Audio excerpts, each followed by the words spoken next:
चलिए अब आगे बढ़ते हैं और खबरें देखते हैं विस्तार से। गृह मंत्री डॉक्टर नरोत्तम मिश्रा ने कहा है कि मध्य प्रदेश में कोरोना को लेकर स्थिति लगातार सुधर रही है। उन्होंने कहा है कि सरकार ने कोरोना की तीसरी लहर से पहले तैयारी शुरू कर दी है।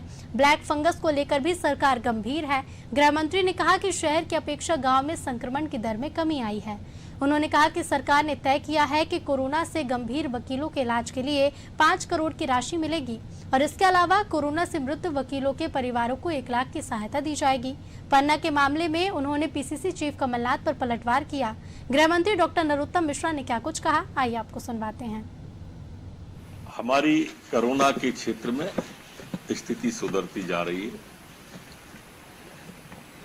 अब अधिकांश जगह बेड उपलब्ध हैं।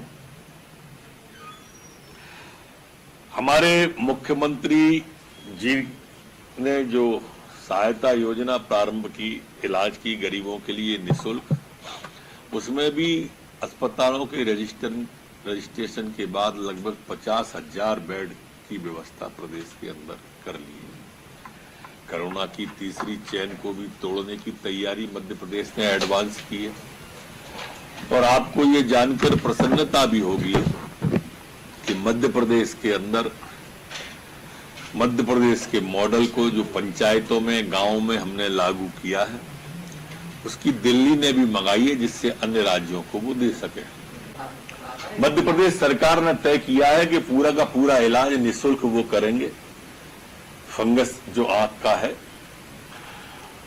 और प्रदेश के अंदर जो नए केंद्र भी खुलने वाले हैं वो सबसे पहले मध्य प्रदेश में ही खुलने वाले हैं। केंद्र के द्वारा मध्य प्रदेश के अंदर इस इलाज और इस बीमारी को बहुत गंभीरता से लिया है। आज मुख्यमंत्री जी ने एक और घोषणा की है। राज्य सरकार ने कोरोना से संक्रमित जो बेसहारा बच्चे हैं, जिससे कोरोना से के संक्रमण जिनके माता पिता चले गए और बेसहारा हो गए, उन पूरे परिवारों की चिंता शिवराज सरकार करेगी।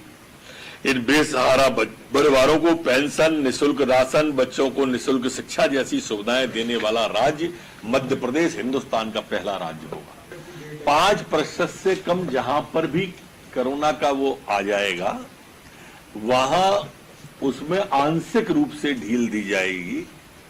प्रारंभिक दौर में परिणाम अच्छे आएंगे तो आगे विचार किया जाएगा। क्राइसिस मैनेजमेंट कमेटी इन चीजों को देखेगी।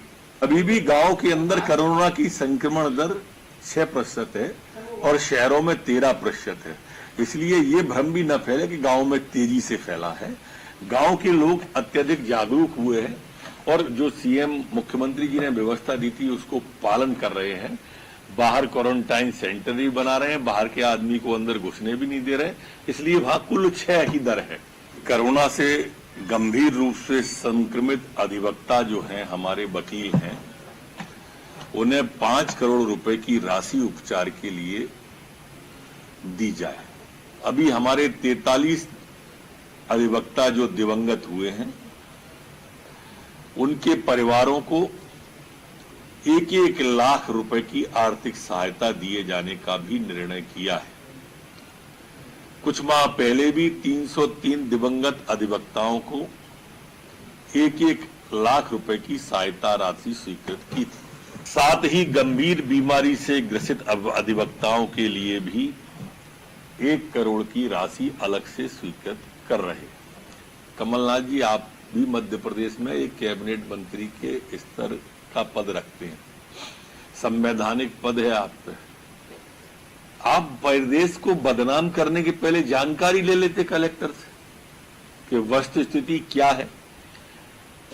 लेकिन सस्ती लोकप्रियता के लिए आप किस तरह से आंख गड़ाए बैठे थे गिद्ध की तरह। ये अच्छा नहीं है आपकी पार्टी जो कर रही है। 2 संक्रमण तेजी से फैले, पॉजिटिविटी कोरोना में और नेगेटिविटी कांग्रेस में।